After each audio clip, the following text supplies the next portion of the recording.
My name is Miss Acevedo and I'm here for another Read Aloud.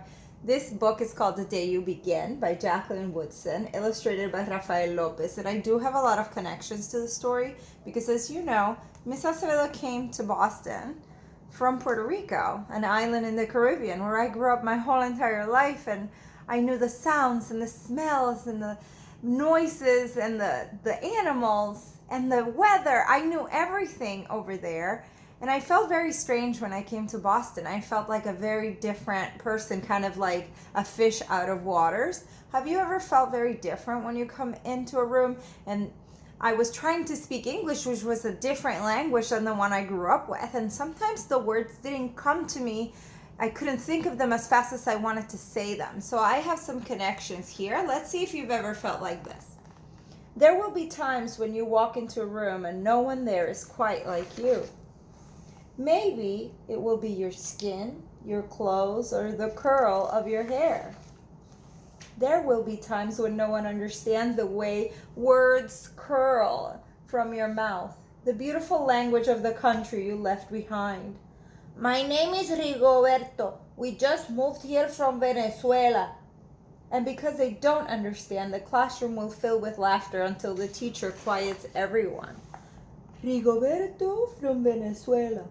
Your teacher says so soft and beautifully that your name and homeland sound like flowers blooming, the first bright notes of a song. There will be times when the words don't come. Your own voice, once huge, now smaller when the teacher asks, "What did you do last summer? Tell the class your story." "We went to France," Chyla says. "These shells came from a beautiful beach in Maine." A boy named Jonathan holds out a jar filled with tiny shells so fragile they look like they will turn to dust in your own untraveled hands. "My whole family went to India, Spain, South Carolina." Each souvenir a small triumph of a journey. Their travels go on and on. And as you stand in front of that room, you can only remember how the heat waved as it lifted off the curb, and your day spent home caring for your little sister who made you laugh out loud and hugged you hard at nap time. You can only remember the books you kept on reading long after she had fallen to sleep. And in that room, where no one else is quite like you, you'll look down at your own empty hands and wonder, what good is this when other students were playing and sailing and going somewhere? There will be times when the lunch your mother packed for you is too strange or too unfamiliar for others to love as you do.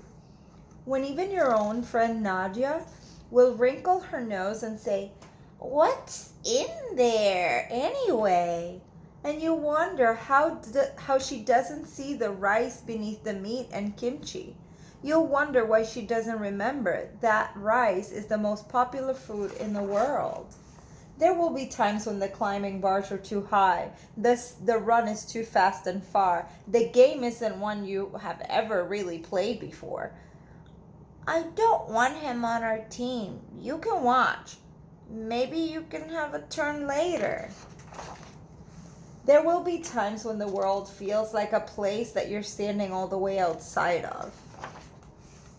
And all that stands beside you is your own brave self, steady as steel and ready even though you don't yet know what you are ready for. There will be times when you walk into a room and no one there is quite like you until the day you begin.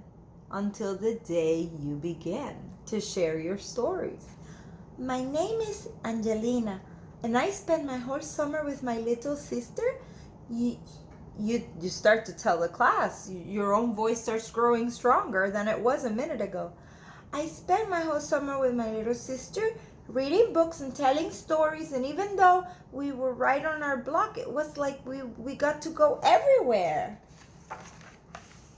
"Your name is like my sister's," Rigoberto says. "Her name is Angelina too."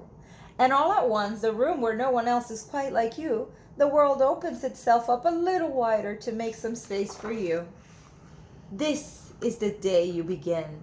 You begin to find the places inside your laughter and your lunches, your books, your travel, and your stories, where every new friend has something, a little like you and something else, so fabulously not quite like you at all.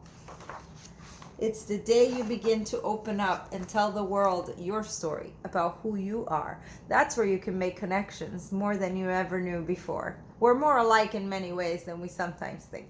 Have a great day. Bye.